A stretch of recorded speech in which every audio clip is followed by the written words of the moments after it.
Hi, everyone, and welcome to our webinar this Saturday. And good morning, good afternoon, good evening, wherever you are in the world. I'm Lisa. I'm from South Africa. I've been teaching English online and in person for quite a few years now. All right, so today's webinar is about creating content for advanced learners. So this is for students who are quite good at English and fluent, and this webinar is about how we put together classes and material that is inspiring and wonderful for our advanced learners and students. All right, so we will go through all of the slides. You're welcome to say hi and introduce yourself and say where you are from. And after half an hour of going through slides, we can chat and ask questions, and I will try my best to answer them all. And we can all just have a chat and share ideas. Great. Okay. So, what do advanced learners need? Our advanced learners have come a long way in their learning and have dedicated a lot of time and energy to use and function in another language. They have a large capacity to understand and use English, so our role as teachers is to keep challenging them and to learn and discover new aspects of English that they didn't know already. Hi, people arriving. It's good to always see that there are people here. Hi, Chanel and Emmanuel. Hi, and welcome. I'll get to chatting later, but it's good to see people from SA and UK here. So hi. All right. So advanced learners are aiming for range, so different things, precision, so specific things, and a higher level of complexity in their language use. Material should include idioms, expressions, and chunks of language, as well as more complicated grammar, more intricate grammar. So that is our job as teachers to provide this for them. All right. So what do they need? To use English independently and fluently for whatever they've learned English for. So perhaps they are using it in work, school, studying. Different students learn English for different things. So it is our job also as teachers to find out what they specifically need it for. We also use authentic materials to analyze real world English. So authentic materials means stuff that is stuff. Material, not just stuff. Material that doesn't just come from a textbook. So things like books and newspapers and lots of other things that we will go into. So that's an authentic material. Also, exposure to different accents, speaking patterns, regional language variations, and needs analysis is also helpful. So we can learn as a teacher, learn more about our students' professions and interests by asking them questions about them. They'll be highly motivated to talk about it as it relates directly to their needs. So we will find out the kind of work that they do. If you know specifically their needs, it will be easier for you as a teacher to put together material for them. And advanced students often have a large range of vocabulary, but they don't always get to use a lot of the words. And you need to vary your context so that your students can use more range when they speak or write. Okay. So authentic materials, I'll go a little bit more into detail here. A must at this level: newspapers, podcasts, films, TV series, because learners can analyze and reflect on real world English. So not just from textbooks. Textbooks are great, but authentic material is also very, very helpful. Okay.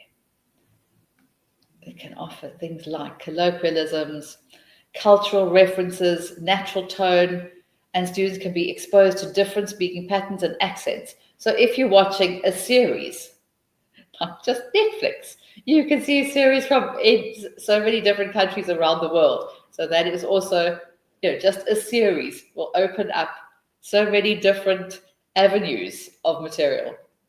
Just one example. So there's videos and audio, different contexts, so students can use more variety in their language. All right. So now, how these slides go is they give you advice for how to put together a lesson. So just like in assignments that you're doing, where you have to do a lesson plan. So either L3A or L3A is a lesson plan, and L5B is also a lesson plan. So these slides go through lesson plans and give advice and ideas of what kind of material and stuff, I say stuff again, what kind of things you can use within a lesson plan. So we'll go through like what you can use in the warm-up, what you can use in the presentation, in the practice stage.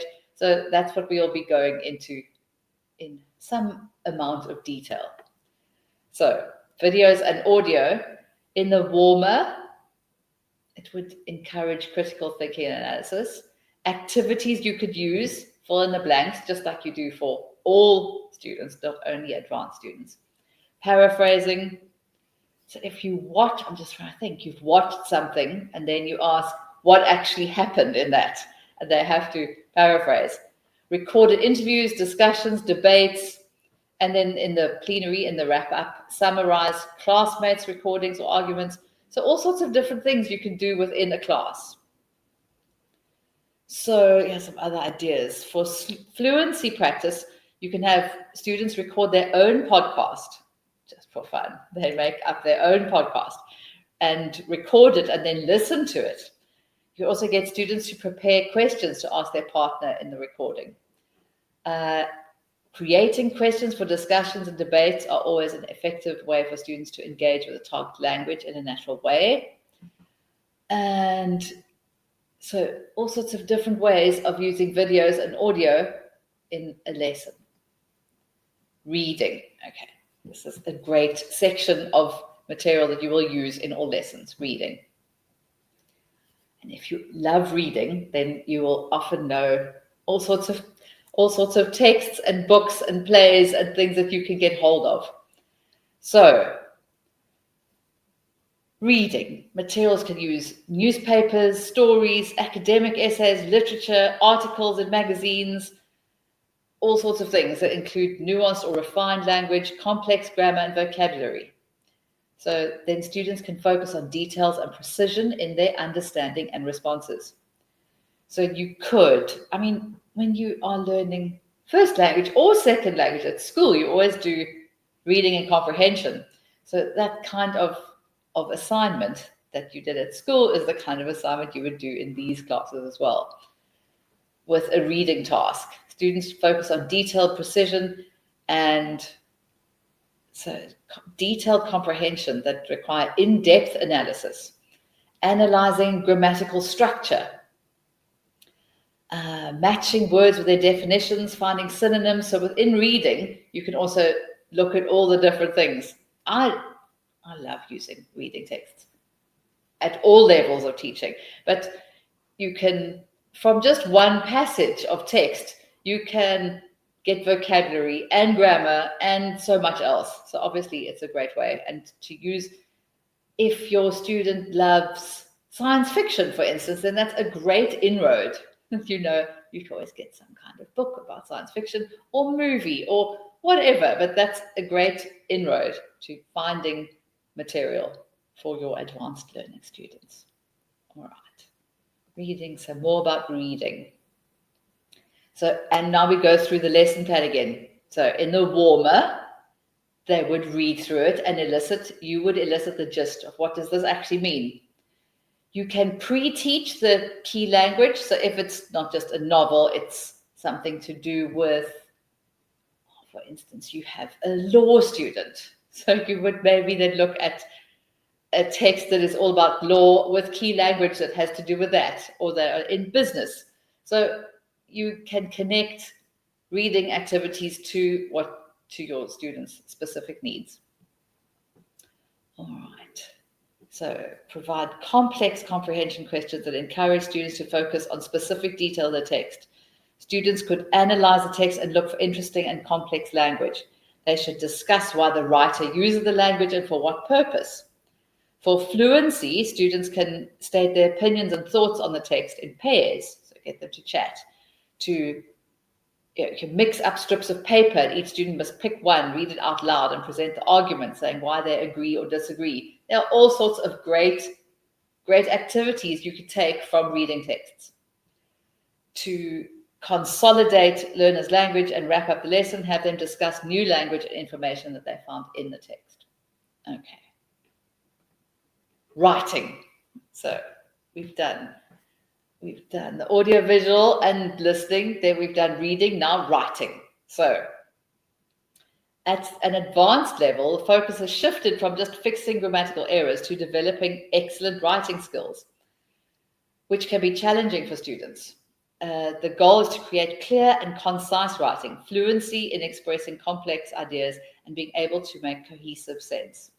So tasks could include free writing, opinion essays, storytelling, error correction, paraphrasing, and summarizing. So all the kind of things, again, that you did in school, you might not have thought about since then, are great things to do with your students when you are learning a second language. They were terrifying. Anyone who had to learn a second language in school knows how challenging this can be, and good, obviously. All right, so writing in the warmer, you could brainstorm ideas and language, so different. So vocabulary, new ideas. Show students an interesting or powerful image that's related to the topic of the lesson.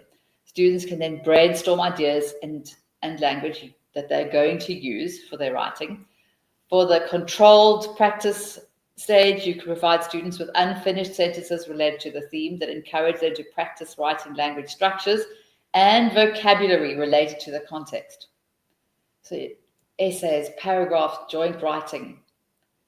And in the plenary, reflect on writing strategies and peer feedback. So get the class to work together. If you have a class, it's one-to-one, obviously, not so much. So have a look at how, what worked, what didn't work. You can pick it apart. Students can, if it's a class again, swap their writing, give each other feedback based on specific criteria such as range of vocabulary and grammar and accuracy, spelling, punctuation, cohesiveness. So there are so many things to look at within the writing, and specifically for advanced learners where you are working towards being fluent in a second language. All right. So now we've moved to speaking, like reading, writing, arithmetic. Not quite. All right, speaking. Okay, so to help the students to continue developing their language skills, it's important to introduce more complex topics in their speaking skills, such as current events, business, science, climate change, or artificial intelligence as some examples. So many. A newspaper. Newspapers can be a bit depressing at the moment, but there are still a lot of interesting topics. Okay, tasks can include debates, discussions, presentations, question and answer sessions. Focus on spontaneous and natural responses to questions and answers. And you can focus on activities that challenge the students to use new structures, new vocabulary, and develop critical thinking skills in a second language. To think in a second language is near impossible. To write and speak, listen, but to think in a second language is very hard. Okay. So again, to encourage self-correction, you can use recording again. So students can record themselves and watch back and identify mistakes they may have made in pronunciation or grammar or whatever. In the olden days, that was very hard to record yourself. Now it is so easy.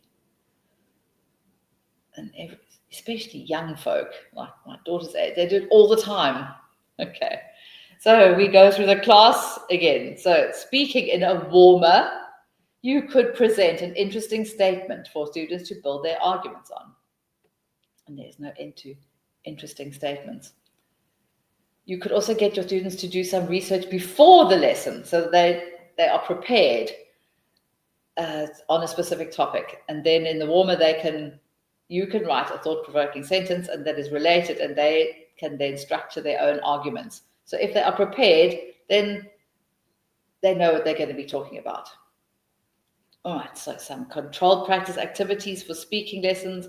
Prompts are always helpful. Again, whatever stage your students are at, prompts are always helpful. So get students using the target language of vocabulary out loud because they're speaking. You could also have students interview each other, always a fun thing, creating 1 or 2 questions each that are related to the sentence on the board. Role-playing activities where the students have to present some kind of drama or conversation or telephone conversation, all that kind of thing. Role-playing can be lots of fun, especially if you're working at fluency. In the plenary, to wrap up the lesson, have learners share what they learned from their classmates, or if they found anything interesting their peers said. You could also ask learners to reflect on their performance and what they feel went well and what needs improvement. All right. As with all lessons. So same stages, slightly different students. All right, now we have vocabulary. New words presented in real world scenarios. So again, not just the textbook. We are sharing authentic material with them. Okay, by showing examples of new words in real world scenarios, students can grasp their full meaning and remember them more effectively. Encourage students to find the meaning of a term from its context so they can grasp it in depth and also become independent users of the language. They can learn to rely on their own intelligence without always having to use external tools such as a dictionary or translator. And also explore synonyms and precise words. Synonyms are great. Lots of different words for the same thing. I don't know that much about all other languages, but I do know that English has a wealth of synonyms. There are loads of words for everything. There's always more than one word for everything. All right, now we go in the lesson. So in the warmer, again, students consider the topic to activate prior knowledge. So I think what they knew before and how they can use what they already know and put it together with the new work. You could show them a short video or image to get them thinking about their prior knowledge and activate their own vocabulary related to a theme. Themes are also great. Any theme that you have in a lesson, a theme, and then you have material related to the theme, it gets everyone thinking, and it sort of, it puts things neatly into a box that makes it, I think, easier to understand and easier to remember what you learned because you go, oh yes, that was when we learned about something in the beach trip lesson. I don't know. It's like a lame example. But if you have a theme, then sort of link everything together. It's a great way of remembering. Okay, activities show new terms in context for students to infer meaning, sentence creation, free writing, and speaking. All right, students can practice the new vocabulary freely by writing articles, using them in speech. Debates, discussions are focused on the topic. So again, all the vocabulary you will use in listening, new vocabulary in writing, new vocabulary in speaking, new vocabulary, you'll recognize it in reading. So all of them obviously linked. So in the plenary, answer all the questions. Students can ask questions. And new vocabulary, they can practice complex grammar in a variety of contexts, work on a range of grammar that students use, tasks. Okay, this is grammar. So I jumped to grammar. I was linking vocabulary to grammar, which obviously they are linked. So complex grammar. So we've moved now just past present simple. We are into all sorts of complex grammar in different contexts as well. So the more that the students see it in real material, the more sense it will make. Improve the range of grammar students use. So they can, tasks that they could do, sentence transformation exercises. So take a certain amount of grammar and then give the negative version or the question version. Writing and speaking tasks, the aim is to incorporate complex grammar structures. Students can rephrase content using more precise language. So improve the range of grammar. So it's not just the same thing used time and time and time again. All right.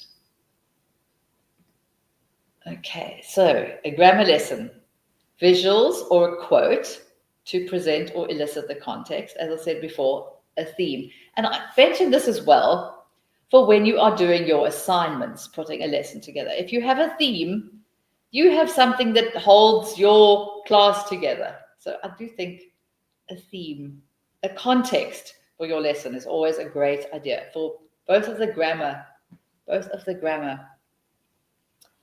assignments. Having a theme or a context is very, very useful. All right. So context is always important to activate our learners' prior knowledge and nudge them in the direction of the target grammar. So show them the way. In the warm-up, always introduce the topic around your grammar and have students speak about it or write about it. So that's just the warm-up stage. You can use visuals, statements, or even sounds to introduce your context. So it could be a song or a video or your text or your, it would be a text that they either have to, or just a topic, something from a newspaper. In your presentation, you are eliciting target language and form, and then some of the activities. Based on the topic of the lesson, students could do roles and scenarios to role play. Students can create quick oral presentations on the topic to share with the class. So a quick oral, oh, terrifying. Let's just do quick orals. Something a student never wants to hear. All right, questions from classmates always be welcomed and encouraged. And then in the plenary, when you're wrapping up, students can reflect on what they will use the new grammar in their daily lives for. So will this be useful in your job? Will this be useful at school? Will this be useful at university? How will it work? Quizzes are always great when you wrap things up, just for like those last few questions to make sense of it all. All right, so different things you can add into your lesson plan. Pronunciation, another very important part of learning a second language. So advanced students should concentrate on improving subtle features of pronunciation. So not just the basic thing. Now we like really looking that we understand every word, not just the gist of it. Activities include students reading sentences with changes in intonation and linking sounds between words. So intonation, stress, rhythm, connected speech, all of those things that we take for granted. Where does the accent, where does the stress go? Where, does it go up? Does it go down? The intonation. Which words do we stress? Again, this is part of some of the assignments as well. So all sorts of things to think about. And you're wanting your students to sound like they really know what they're talking about. So these are all like little subtle things, but definitely things to work on as we carry on with pronunciation. So some things to warm up with. Tongue twisters. I love a tongue twister. It's such fun. Tongue twisters, anything with alliteration is always fun. Peter Piper picked a peck of peppers. Always great. Practice with sentences on board. I love tongue twisters. Poems are also fun for pronunciation because often there's always a rhyme and a rhythm structure, and it's a different skill, poems, than newspapers and reading. But very nice for pronunciation and intonation and rhyme and rhythm. Intonation dialogues with marked patterns, practice with different assigned feelings. So as I say, poetry. So poetry from something that's fun right through to, advanced poetry. But poems, I think, are an underused thing in school. Except for school, you have to do poems. Usually there are things that you think. But within language, I also think poems are very useful. Okay. Then you could have students listen to a recording, try and focus on the linking sounds between words. Also, if you're listening to something with different accents, so an English piece of something or an American one, very different sounds. Sometimes the words American, often the words are far more linked. And in an English one, a UK one, the words are sometimes more clipped and separated. So I think staccato, I think in music terms. So you have legato and staccato. Different accents will have different rhymes and rhythms. Again, I use music terms. All right. For intonation practice, you could provide dialogues or scripts. Scripts are also fun, with marked intonation patterns for students to practice aloud and ask them to practice saying sentences with different feelings like shock, anger, or curiosity. So a bit of drama and acting added in here as well. So if you do know anything about music and you have the beat, on the first beat of the bar, it's also very useful for pronunciation, for speech. I think music knowledge and ideas from music help with pronunciation and speech. All right. So here we've got some more about linking words, pronunciation, drilling. So if they're like really hard words that you might need to just go over and over and over. If you think of a second language and sounds that are unusual, so if you drill it and go over it and over, it's also a good idea. You'll never forget it. Students can think about the most challenging aspects of the target pronunciation, peer feedback. So often some languages don't have certain sounds that English does have, which is where some difficulties may arise. So that's the kind of thing you can look at, which letter is hard and often left out, that kind of thing. And advanced students, you want it to be perfect and work towards perfection instead of just going, it's fine, which you might do with younger learners at an earlier stage. In conclusion, advanced learners are aiming for variety, precision, and complexity. So they really are working towards being fluent in a second language, English as a second language. They need to use English independently. So authentic materials are essential because that's what they're going to be faced with in the real world outside the classroom. It's not going to be a textbook. It will be maps and newspapers and emails and all the things that you have to deal with in real life. Topics and skills should be relevant to their needs, as I said before. So if they are going to be working in finance, then finance words are what they need. If they're going to be working in the entertainment industry, then they need that. So it depends on what they are going to be using English for. And developing fluency is important, obviously. All right. Excellent. So almost exactly in time. We have got to the Q&A part of this. I don't think let's do like that. I don't think I rushed too much because we are 2 minutes away. So hi, people from UK, South Africa, Cape Town, and USA, welcome. Now, any questions you have in terms of any questions you have about putting together creative content for advanced learners, now is your opportunity to ask all the questions you can think of and go wild. I will answer all of them to the best of my ability. I think that as a teacher, one always comes from a place where one's own interests and hobbies will often, like I said, I like reading, so I always know, those books, those poems, those plays, so I will find that kind of material quicker than others. But everyone has their own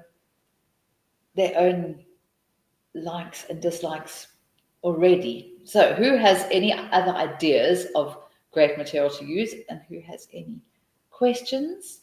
And we will discuss it. Okay. Hi, Claire from American Living in Germany, thinking of questions. Great, thanks, Claire. And hi from South America. Excellent. I love that we can just be sitting in our own homes and be part of a group of people from all around the world. It's obviously we teach online, we know, but it's still fun. All right, Emmanuel, let's put this one up. All right, when you say advanced learners, how advanced would be the minimum level? I can imagine the technique can be used for certain levels. I think, it's not just because you advance that it's completely different. I think it's all the same in stages. So techniques can be used for varying levels. So, I mean, you can put together material for beginners. You can put together materials for intermediate levels and obviously for advanced learners. So it's all the same process of putting material together for specific learners. This webinar is just about the specific needs that advanced learners have, that are slightly different to lower level learners. But I think the techniques are the same. I mean, almost the same, just slightly tweaked. All right. How to do assessment of level and onboarding survey.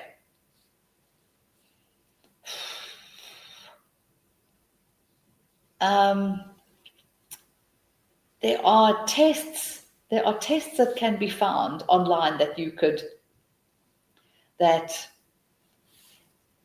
will test the level. So there are tests. For instance, I know most schools, like if you have a job at a school, they will tell you this is an IELTS student, for instance, and then you go, yes, okay, it's IELTS students, and then the IELTS, again, I'm going to use this as an example. The IELTS band 3 to 9-ish. There's a graph.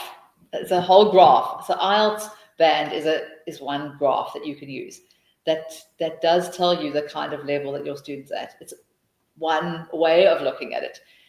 As I say, if you teach at a school, they'll probably say this is a class of beginners and here is an advanced group. So often you are told what level your students are.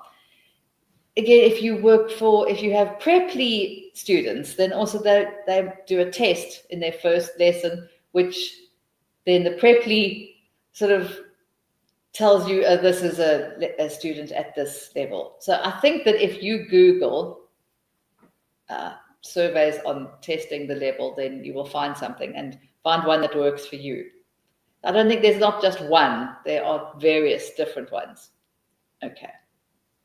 Hope that helps.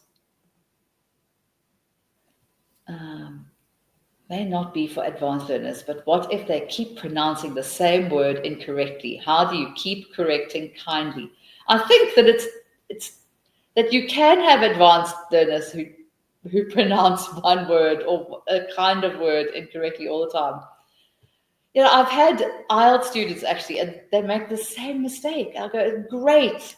They're just the similar mistakes that gets made quite frequently. I think you just say, you always leave out you always leave out K's at the end of words or whatever, and just make it that it's fun and and they know, and say it with a smile. I wouldn't correct it all the time, but maybe at the end of the lesson you go, just don't forget to look at that last sound or the CH sound or the TH sound, for instance, and so don't forget that sound, because even advanced students who do continue to make a similar mistake again and again. All right.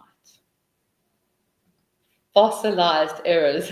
It's true. If they are completely, you've always said it that way, and even though people say you say it a different way, you're like, I can't. I will always say it that way. So you're right. You're right. Once you've made a mistake 1,000,000 times, it's very hard to break that. I'm sure we all like that.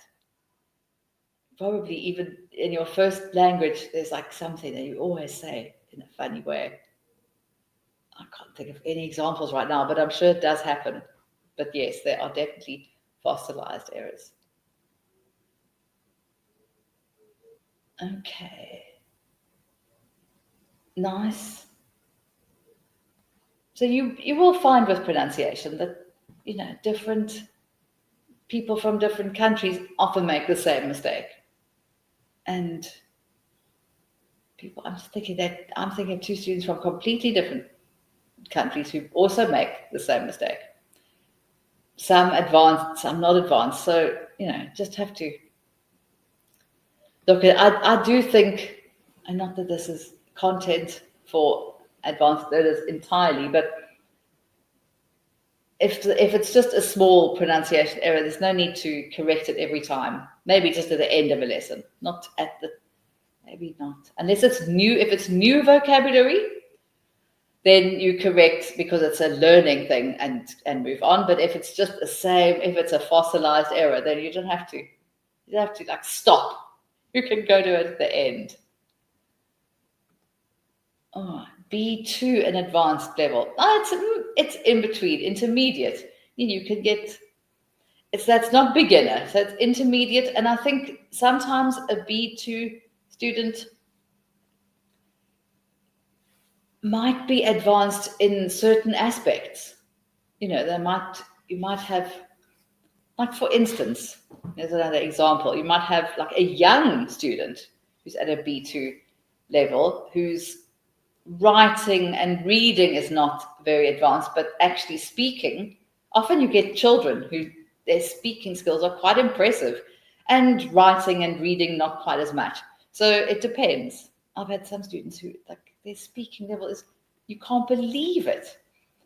They're very advanced, but then because they're so young, not everything is as advanced. So, you'll have aspects of a student being advanced and aspects not so much. And other students, on the other side, where their writing and reading is quite advanced, and then their pronunciation is, you could barely understand what they're saying. So, as you know, all students are different. So there will be all sorts of things, higher level this, lower level that. But B2 is intermediate. But as I said, you might find a B2 student who is very advanced in some aspects. Okay, I hope that is helpful.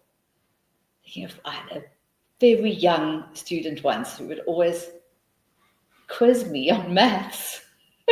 First thing you go, what is 554 minus 391? You go, oh my goodness, and he was so good with his speaking, was astounding. But obviously he was about 7, so not everything was quite as advanced, but in some ways he was streets ahead of everyone. All right, here's a great looking question.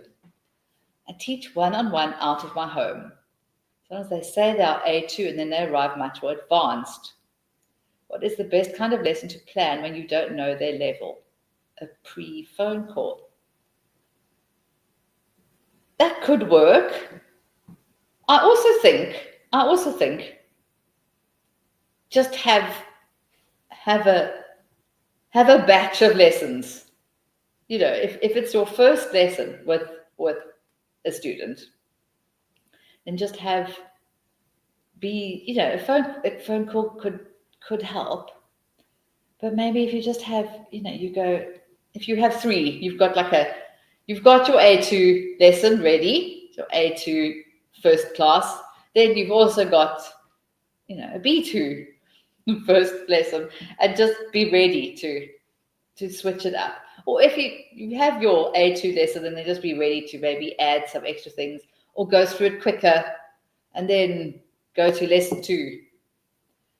You do have that sometimes, where you told something and it's not quite, just improvise. The best skill one can have. So just be ready to add extra. Have an extra lesson in your pockets that you are ready to use. But a phone call could help. But phone calls can be awkward, or maybe a video call, just like a hello and see before. Or just be ready with a spare lesson, an emergency lesson, or a book, or something extra that you can add on. That is helpful. Okay. Everything planned, exactly. if you have something planned, you've planned and then you're like, I would, I've actually done that as well. You do like a test with someone that's like supposed to be a half hour and they've gone through it in 5 minutes. And you're like, okay, what now? What now? So go to what you usually teach the next level. One always has that lesson ready somewhere. Let's just go to the next lesson. If you have to throw that out the window, we've gone through. Okay, that didn't work. You are streets ahead. Just move on. I think, online it's easy because you can just go, oh, where's that? I've bookmarked. Oh, there it is. So online is easy to have all your spare stuff ready. But if you are going out of your home, just have an extra thing with you. Pack it in your bag. And always be prepared for something that is unprepared. If you are, expect the unexpected. Good way to live your life. Make stuff up.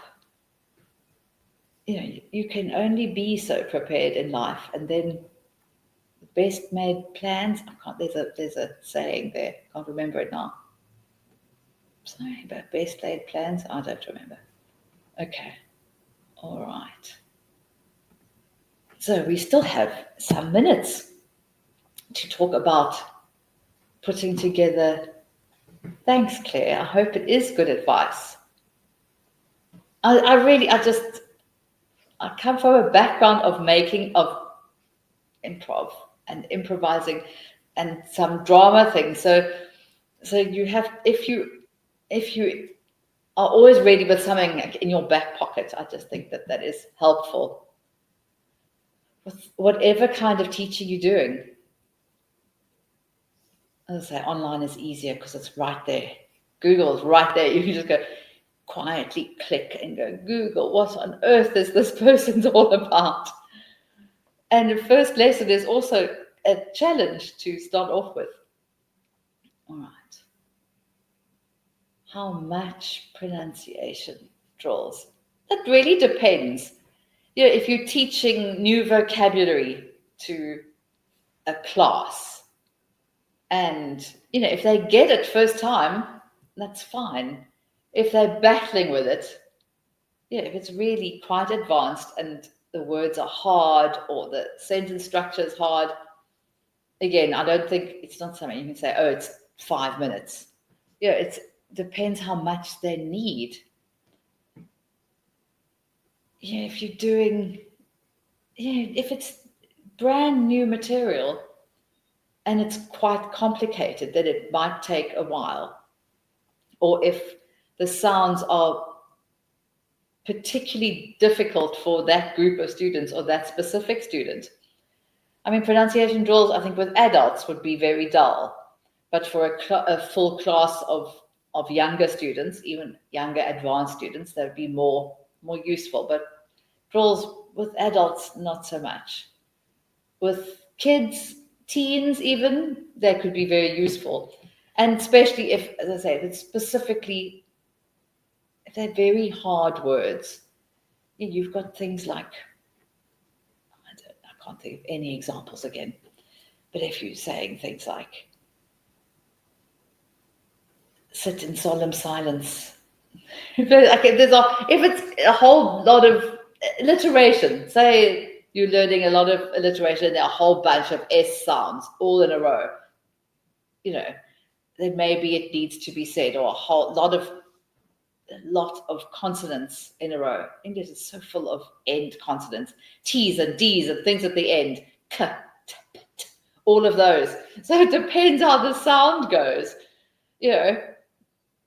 Do you remember an in, Miranda? Do you remember an in? And there are a whole lot of end consonants that need to be said. Then maybe you need to go through pronunciation drills, but not, as I say, not with adults, probably.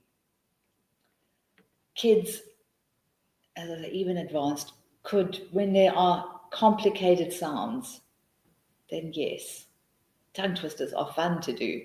So if it's if you use a poem or a tongue twister for pronunciation drills, it will be more fun. I always think like Dr. Seuss kind of things, Roald Dahl kind of things, poems, and so much great language in there and so many great sounds for pronunciation. And then poems like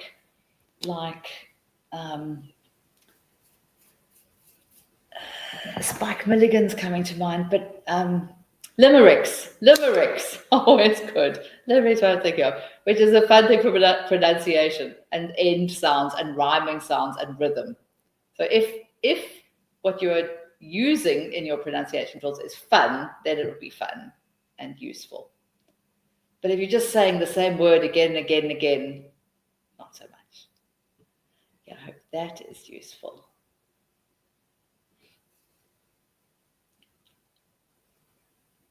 All right. So as I didn't go into it in too much detail, but advanced students can be a range of ages. So just because you're advanced doesn't mean that you are an adult necessarily. So you can have advanced students who are young or teens or older, really. You never know. Is it inappropriate to use props or objects for adults or advanced learners? I don't think so. I think that could be fun. Anything that makes the lesson more engaging is going to get your students more interested and more, they'll care more. So I don't, I mean, within props or objects for adults, I can't think of a great example, but I can't imagine why you couldn't. Like a role play that might really get their imagination going. If you have a group I'm thinking of a fun thing you could do. It's like a game where you could have an interview scenario, and if there was something that they were using in an interview, that could be lots of fun. Or if you do person behind with their arms forward and you're using a prop, and you have to explain it, and the person behind's arms, I don't know so one person doesn't have arms, the other one's using arms from behind. A prop with that and an interview and new vocabulary could be a great exercise. So I think props and objects could be fun. I'm all for all things that are fun. All right, great. Great question. Great question. And accessories for the vocab game, jewelry, etc. She liked it. Yes, if you can actually see something, it's not just a AI picture, it's a real thing, you're going to remember it. It has more meaning, and you go, oh yes, and like you'll get yes, and I had one of those. So I think real things, realia, however you say that, real things can be useful. Obviously, for little kids, that's great fun as well. Like dress up stuff is fun. So if you have a whole class, so real stuff can be very useful. If you are one-on-one in an actual someone else's place. But yes, it's real. I think all real stuff nowadays is going to be more memorable. You'll remember the jewelry that you saw and the earring instead of just some random picture or something that's like, oh, whatever. I sound so but in this day and age, I do think that anything you can add to a lesson that will make it more engaging and interesting is obviously going to be, it just adds an extra aspect, extra kind of learning.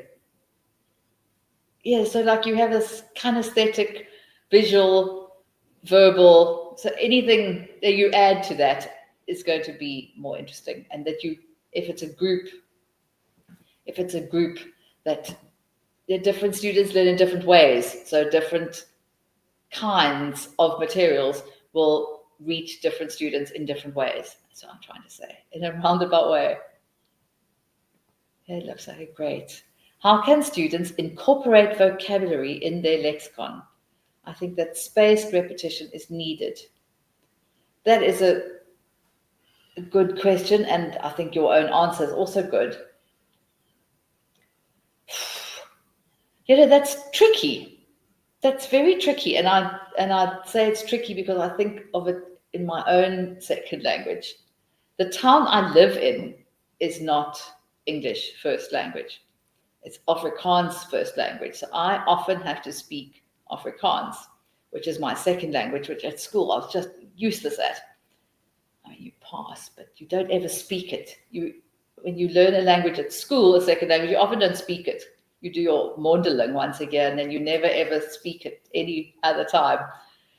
And I know as an adult, I haven't learned any more of my second language. I've just had to speak a second language, and it's hard. A new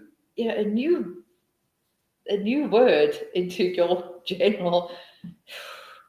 It's very hard. I think the best way, and this is how I've done stuff. So for instance, I've taught music in a second language. So I have learned music terms in a second language. So those new words have become part of what I know. So I think if you add new vocabulary into something that the student, whether they're a child or an adult, is already interested in, it will be easier to add those words into something that they are already interested in or already have to use. So as I said at the beginning, if you are learning English because you are going to have a job in business, then those business words those new business words, you will take on and use. And so if you are a student, if you learn gaming words, they're going to be easier to adopt into your own lexicon. And repetition will be needed as well. But I think as much as you can, if the words that you impart and offer are words that the student will need, it's going to be a great place where you'll want to keep the word and learn it, because you go, I know I'm going to use that word. So I think if you can link the necessity of the word with the word, often you learn something, you think, I'm never going to remember that again in my life because I don't need that word. Which I think we often have. Even in a first language, you'll hear a word and it's like, gone. You think I'll never use that. Or you'll read it and you go, what is that word? That looks so interesting. Am I going to use it? I mean, how often do we add a new word into our first language? Great question. That is such a great question. It's opened my mind to thinking of things that I'm thinking of new things. So that is such a great question. I don't know that I've answered it well, but I hope we've discussed it a little and that it's opened your mind to how to use that. Is such a great question. Thank you. Such a great question. So I think if we link new words to how the word will be used and if it will be useful to be used. I'm just thinking when I learned French for 2 years at high school, and they taught us every single word, and then in the next year of high school, which was in grade 10, they give you a book. So those lovely 243 words or whatever they teach you in your first two years of learning French, I'd remembered each and every single one of those words and remember them decades later. I still remember those 143 words, whatever, that we learned. But then they suddenly expect you to know a whole language. And I had a point. Now I've lost my own point. But so, yeah, relevant. So thank you. That's a great. So relevant. So, yes, that was my point. Is if if the words you're using are not relevant in any way, you're not going to remember them. That was my point. And if they suddenly give you a book, how do you know which words are relevant? So how do you take that step from knowing your little cluster of words to being fluent? That's the hardest thing. That's the hardest thing as a speaker of a second language. And I imagine it's like that breakthrough as a teacher as well, between your cluster of words to actually speaking. It's a giant step. It's a giant step. It's a relevant vocabulary. I do think that is. And within the scenario you're using the language. So I can speak music Afrikaans, or you can speak whatever you learn your set of words for. If you learn a set of new words within a new environment that you need those words for, that was a very backward English sentence, but that will be useful. Okay, thank you for that great question. And we are coming to almost to the end of there's still time for another question or two. I'm going to go to our last, what am I doing? Going crazy. Okay, I'll go to this.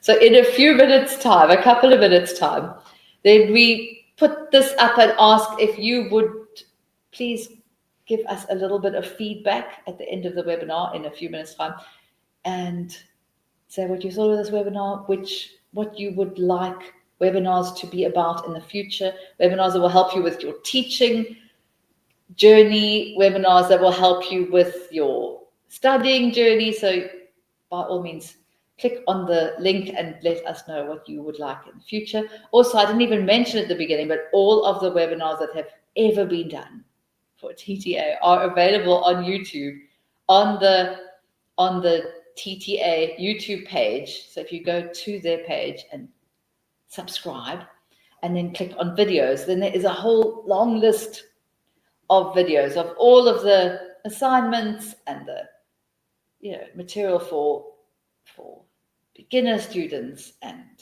general questions and answers and all sorts of very useful webinars. So you are welcome to go and find those. And at the end of this webinar, if you can click on this and give us some advice. Thank you, everyone. So kind always, and say thank you. It's helpful. I always think I talk too much. And because people can't actually interrupt me, there's no stopping. So here is I don't know if you can click on that and if it helps as well, but I do it anyway. So you can either use the QR code or click on the link.